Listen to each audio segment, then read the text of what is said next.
ألف لام را. تلك آيات الكتاب المبين. إنا أنزلناه قرآنا عربيا لعلكم تعقلون. نحن نقص عليك أحسن القصص بما أوحينا إليك هذا القرآن وإن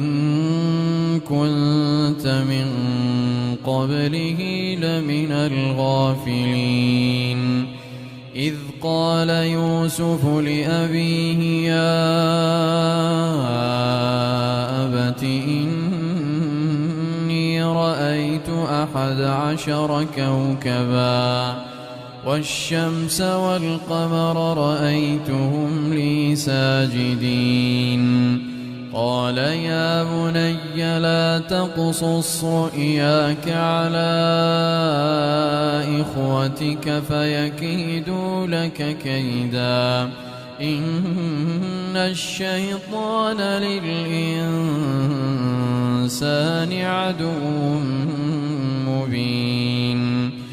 وكذلك يجتبيك ربك ويعلمك من تأويل الأحاديث ويتم نعمته عليك وعلى آل يعقوب كما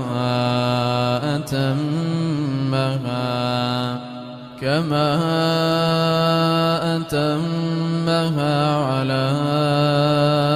أبويك من قبل إبراهيم وإسحاق إن ربك عليم حكيم. لقد كان في يوسف وإخوته آيات للسائلين إذ قالوا ليوسف وأخوه أحب إلى أبينا منا ونحن عصبة إن أبانا لفي ضلال مبين. اقتلوا يوسف أو اطرحوه أرضا يخل لكم وجه أبيكم وتكونوا من بعده قوما صالحين. قال قائل منهم لا تقتلوا يوسف وألقوه في غيابة الجب يلتقطه بعض السيارة إن كنتم فاعلين. قالوا يا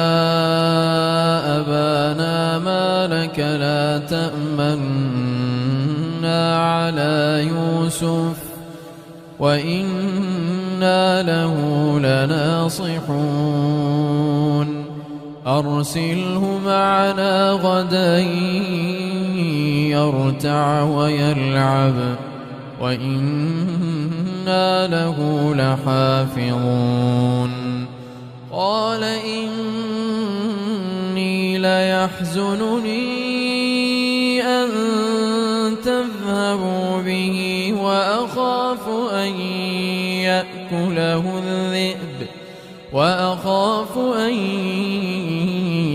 يأكله الذئب وأنتم عنه غافلون. قالوا لئن أكله الذئب ونحن عصبة إنا إذا لخاسرون. فلما ذهبوا به وأجمعوا أن يجعلوه في غيابة الجب وأوحينا إليه لتنبئنهم بأمرهم هذا وهم لا يشعرون. وجاءوا أباهم عشاء يبكون قالوا يا أبانا إنا ذهبنا نستبق وتركنا يوسف عند متاعنا فأكله الذئب وما أنت بمؤمن لنا ولو كنا صادقين. وجاءوا على قميصه بدم كذب قال بل سولت لكم أنفسكم أمرا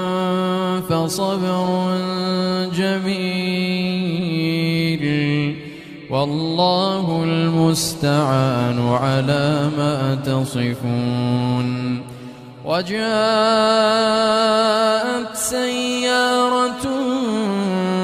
فأرسلوا واردهم فأدلى دلوه قال يا بشرى هذا غلام وأسروه بضاعة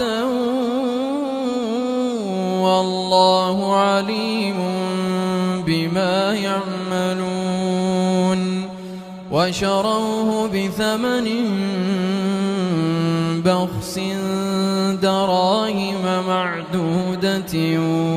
وكانوا فيه من الزاهدين. وقال الذي اشتراه من مصر لامرأته أكرمي مثواه عسى أن ينفعنا أو نتخذه ولدا وكذلك مكنا ليوسف في الأرض ولنعلمه من تأويل الأحاديث والله غالب على أمره ولكن أكثر الناس لا يعلمون. ولما بلغ أشده آتيناه حكما وعلما وكذلك نجزي المحسنين. وراودته التي هو في بيتها عن نفسه وغلقت الأبواب وقالت هيت لك قال معاذ الله إنه ربي أحسن مثواي إنه لا يفلح الظالمون. ولقد همت به وهم بها لولا أن رأى برهان ربه كذلك لنصرف عنه السوء والفحشاء إنه من عبادنا المخلصين. واستبق الباب وقدت قميصه من دبر وألف يا سيدها لدى الباب واستبق الباب وقدت قميصه من دبر وألف يا سيدها لدى الباب قالت ما جزاء من أراد بأهلك سوءا إلا أن يسجن أو عذاب أليم قال هي راودتني عن نفسي وشهد شاهد من أهلها إن كان قميصه قد من قبل فصدقت إن كان قميصه قد من قبل فصدقت وهو من الكاذبين وإن كان قميصه قد من دبر فكذبت وهو من الصادقين فلما رأى قميصه قد من دبر قال إنه من كيدكن إن كيدكن عظيم يوسف أعرض عن هذا واستغفري لذنبك إنك كنت من الخاطئين وقال نسوة في المدينة امرأة العزيز تراود فتاها عن نفسه قد شغفها حبا إنا لنراها في ضلال مبين فلما سمعت بمكرهن أرسلت إليهن وأعتدت لهن متكأ وآتت كل واحدة منهن سكينا وقالت اخرج عليهن فلما رأينه أكبرنه وقطعن أيديهن وقلن حاش لله ما هذا بشرا إن هذا إلا ملك كريم قالت فذلكن الذي لمتنني فيه ولقد راودته عن نفسه فاستعصم ولئن لم يفعل ما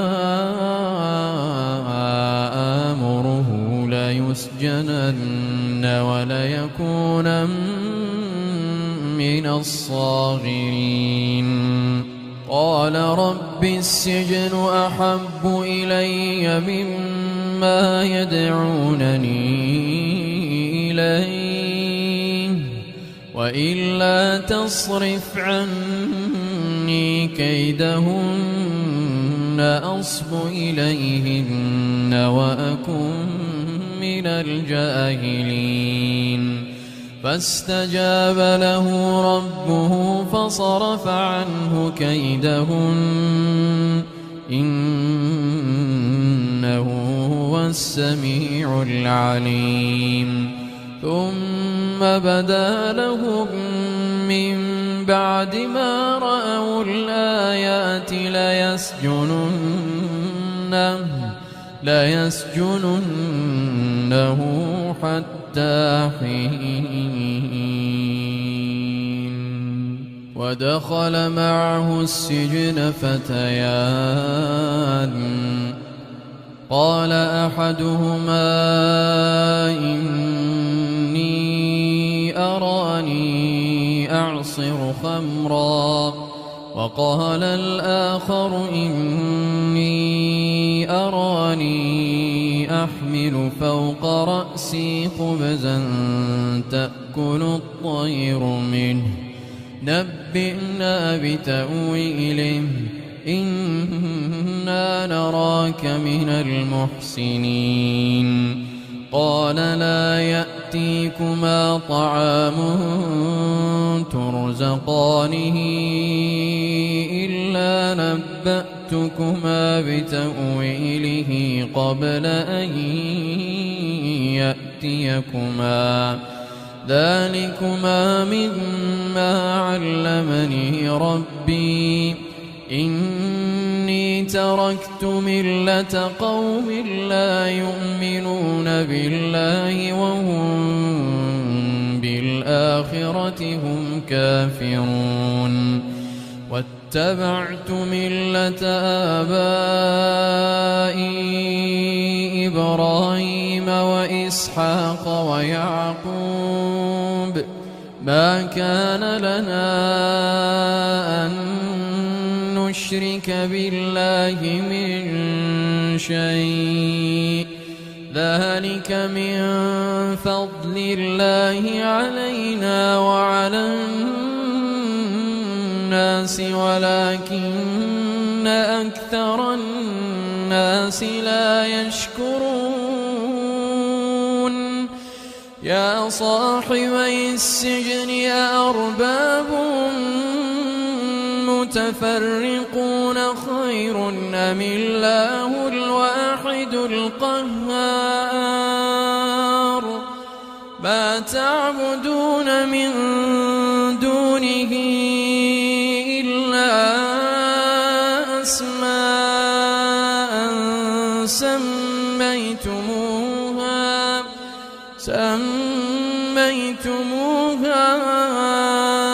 أنتم وآباؤكم ما أنزل الله بها من سلطان إن الحكم إلا لله أمر ألا تعبدوا إلا إياه ذلك الدين القيم ولكن أكثر الناس لا يعلمون يا صاحبي السجن أما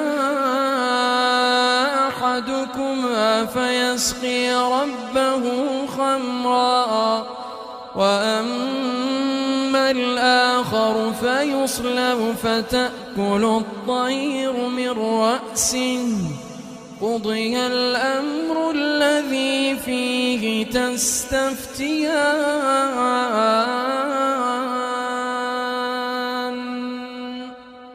وقال للذي ظن أنه ناج منه اذكرني عند ربك فأنساه الشيطان ذكر ربه فلبث في السجن 9 سنين وقال الملك إني أرى 7 بقرات سمان يأكلهن 7 عجاف و7 سنبلات خضر وأخر يابسات يا أيها الملأ أفتوني في رؤياي إن كنتم للرؤيا تعبرون قالوا أضغاث أحلام وما نحن بتأويل الأحلام بعالمين وقال الذي نجا منهما وادكر بعد أمة أنا أنبئكم بتأويله فأرسلون يوسف أيها الصديق أفتنا في 7 بقرات سمان يأكلهن 7 عجاف و7 سنبلات خضر وأخر يابسات لعلي أرجع إلى الناس لعلهم يعلمون قال تزرعون 7 سنين دأبا فما حصدتم فذروه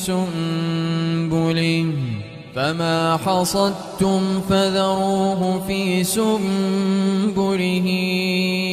إلا قليلا مما تأكلون ثم يأتي من بعد ذلك 7 شداد يأكلن ما قدمتم لهن إلا قليلا مما تحصنون ثم يأتي من بعد ذلك عام فيه يغاث الناس وفيه يعصرون وقال الملك ائتوني به فلما جاءه الرسول قال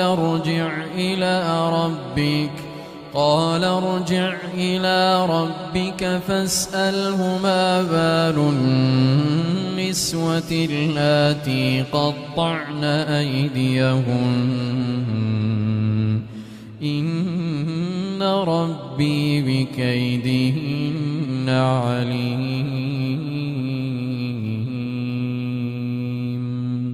قال ما خطبكن إذ راودتن يوسف عن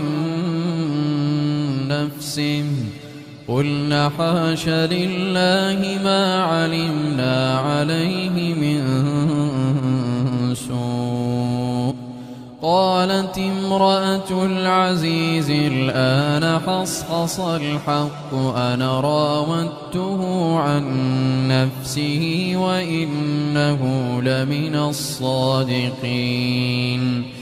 ذلك ليعلم أني لم أخنه بالغيب وأن الله لا يهدي كيد الخائنين وما أبرئ نفسي إن النفس لأمارة بالسوء إلا ما رحم ربي إن ربي غفور رحيم وقال الملك ائتوني به أستخلصه لنفسي فلما كلمه قال إنك اليوم لدينا مكين أمين قال اجعلني على خزائن الأرض إني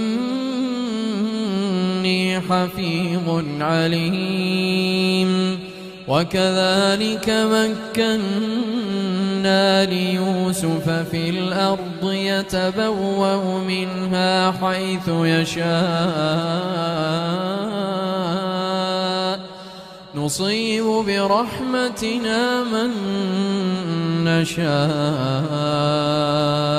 ولا نضيع أجر المحسنين ولأجر الآخرة خير للذين آمنوا وكانوا يتقون وجاء إخوة يوسف فدخلوا عليه فعرفهم وهم له منكرون ولما جهزهم بجهازهم قال ائتوني بأخ لكم من أبيكم ألا ترون أني أوفي الكيل وأنا خير المنزلين فإن لم تأتوني به فلا كيل لكم عندي ولا تقربون قالوا سنراود عنه أباه وإنا لفاعلون وقال لفتيانه اجعلوا بضاعتهم في رحالهم لعلهم يعرفونها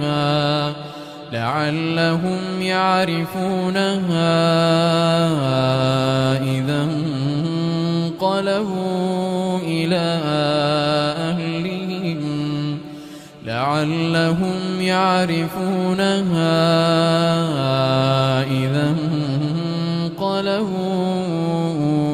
إلى أهلهم لعلهم يرجعون فلما رجعوا إلى أبيهم قالوا يا أبانا منع منا الكيل فأرسل معنا أخانا نكتل وإنا له لحافظون قال هل آمنكم عليه إلا كما أمنتكم على أخيه من قبل فالله خير حافظا وهو أرحم الراحمين ولما فتحوا متاعهم وجدوا بضاعتهم ردت إليهم قالوا يا أبانا ما نبغي هذه بضاعتنا ردت إلينا ونمير أهلنا ونحفظ أخانا ونزداد كيل بعير ذلك كيل يسير قال لن أرسله معكم حتى تؤتون موثقا من الله لتأتونني به إلا أن يحاط بكم فلما آتوه موثقهم قال الله على ما نقول وكيل وقال يا بني لا تدخلوا من باب واحد وادخلوا من أبواب متفرقة وما أغني عنكم من الله من شيء إن الحكم إلا لله عليه توكلت وعليه فليتوكل المتوكلون ولما دخلوا من حيث أمرهم أبوهم ما كان يغني عنهم من الله من شيء إلا حاجة في نفس يعقوب قضاها وإنه لذو علم لما علمناه ولكن أكثر الناس لا يعلمون ولما دخلوا على يوسف آوى إليه أخاه قال إني أنا أخوك فلا تبتئس بما كانوا يعملون فلما جهزهم بجهازهم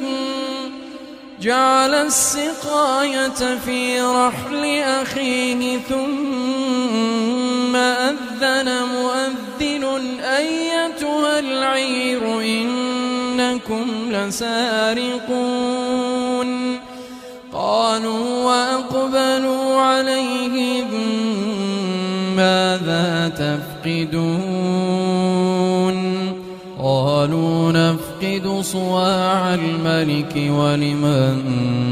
جاء به حمل بعير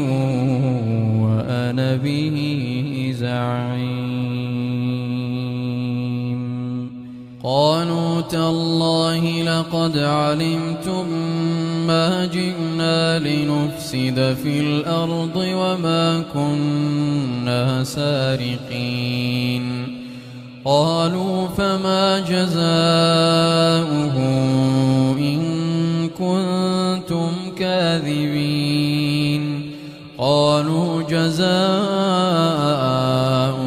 من وجد في رحله فهو جزاؤه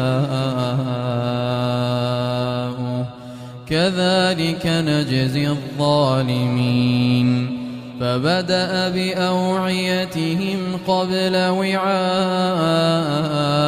أخيه ثم استخرجها من وعاء أخيه كذلك كدنا ليوسف ما كان ليأخذ أخاه في دين الملك إلا أن يشاء الله نرفع درجات من نشاء وفوق كل ذي علم عليم قالوا إن يسرق فقد سرق أخ له من قبل فأسرها يوسف في نفسه ولم يبدها لهم قال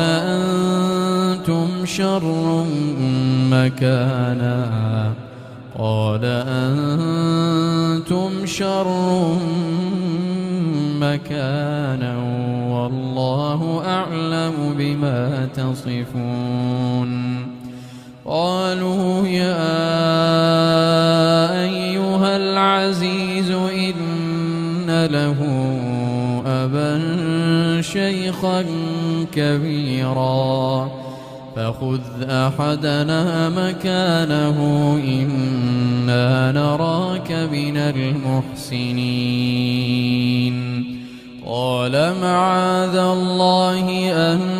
نأخذ إلا من وجدنا متاعنا عنده إنا إذا لظالمون فلما استيئسوا منه خلصوا نجيا قال كبيرهم ألم تعلموا أن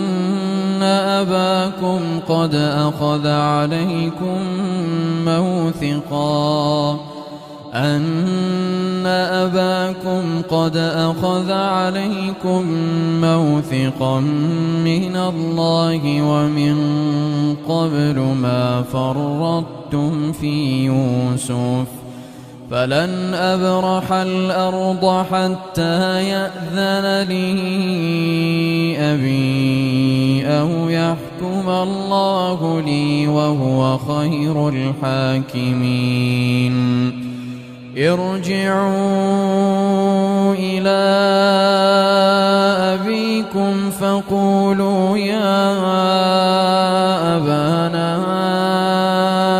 إن ابنك سرق وما شهدنا إلا بما علمنا وما كنا للغيب حافظين واسأل القرية التي كنا فيها والعير التي أقبلنا فيها وإنا لصادقون قال بل سولت لكم أنفسكم أمرا فصبر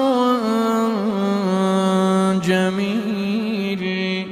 عسى الله أن يأتيني بهم جميعا إنه هو العليم الحكيم وتولى عنهم وقال يا أسفا على يوسف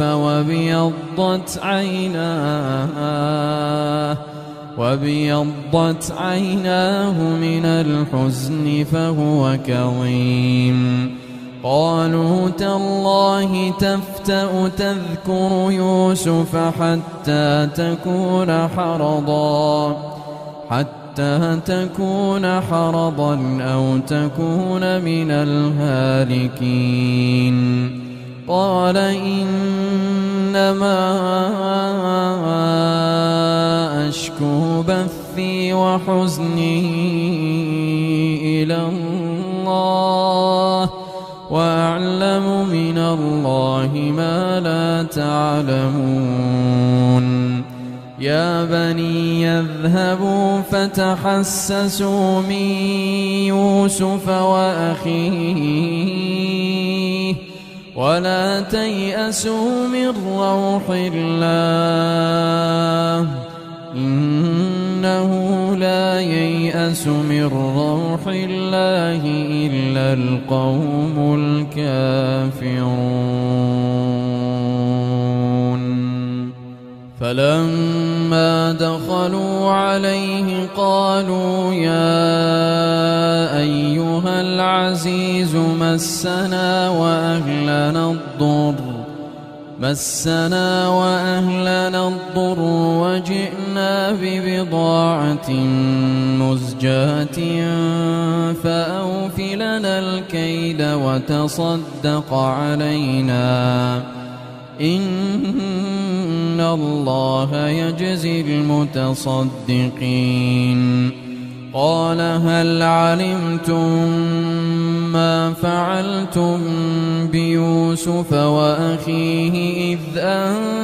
أنتم جاهلون قالوا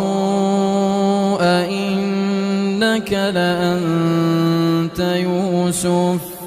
قال أنا يوسف وهذا أخي قد من الله علينا إنه من يتق ويصبر فإن الله لا يضيع أجر المحسنين قالوا تالله لقد آثرك الله علينا وإن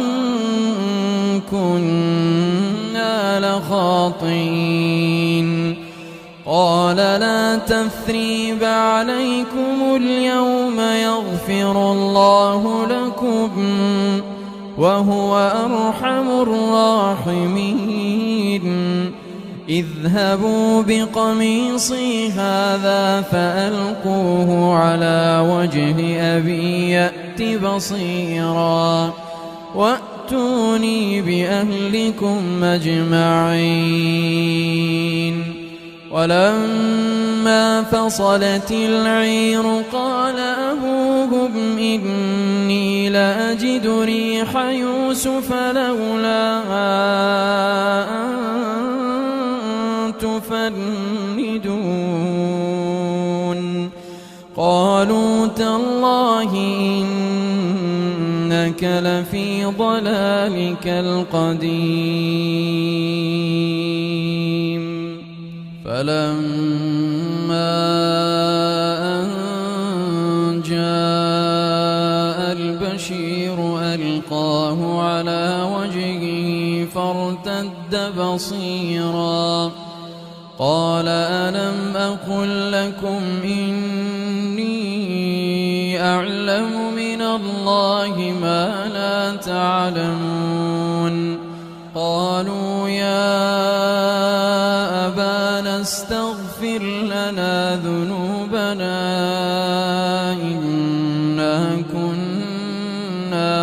الخاطئين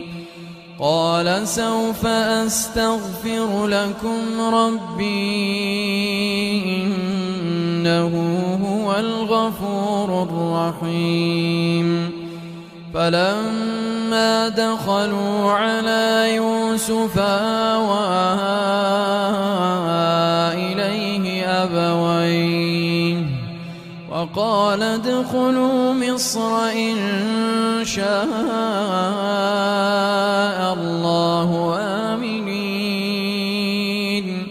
ورفع أبويه على العرش وخروا له سجدا وقال يا أبت هذا تأويل رؤياي من قبل قد جعلها ربي حقا وقد أحسن بي إذ أخرجني من السجن وجاء بكم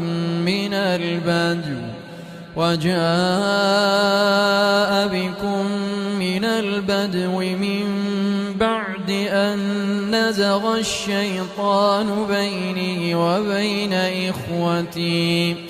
إن ربي لطيف لما يشاء إنه هو العليم الحكيم رب قد آتيتني من الملك وعلمتني من تأويل الأحاديث فاطر السماوات والأرض أنت وليي في الدنيا والآخرة توفني مسلما وألحقني بالصالحين ذلك من أنباء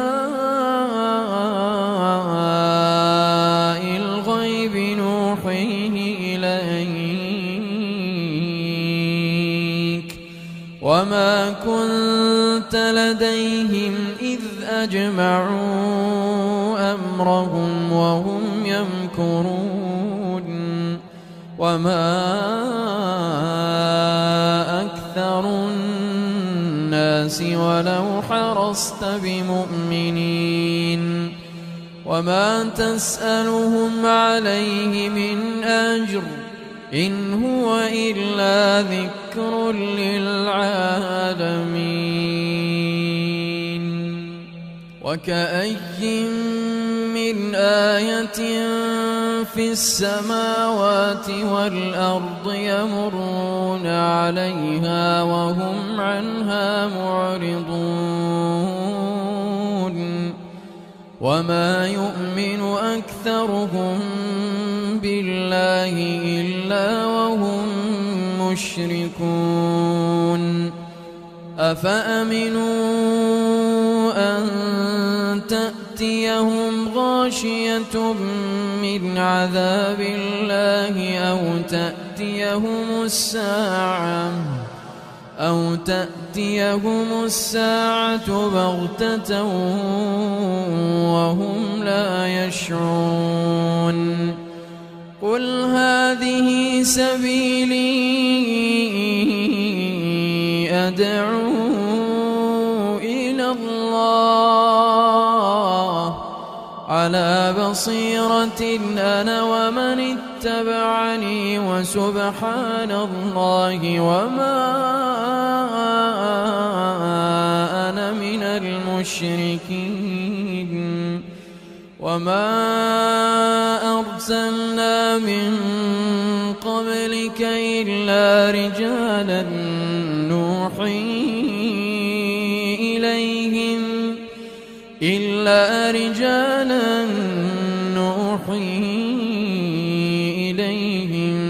من أهل القرى أفلم يسيروا في الأرض فينظروا كيف كان عاقبة الذين من قبلهم ولدار الآخرة خير للذين اتقوا أفلا تعقلون حتى إذا استيأس الرسل وظنوا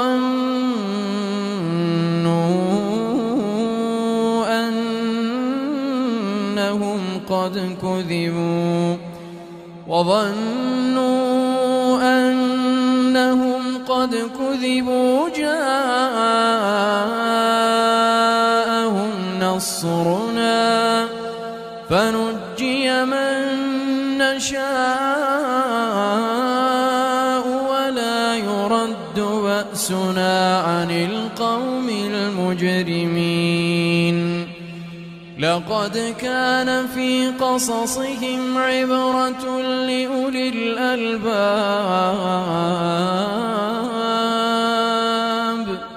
ما كان حديثا يفترى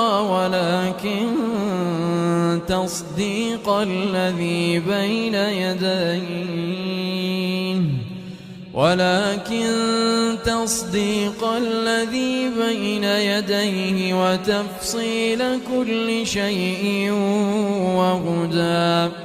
وهدى ورحمة لقوم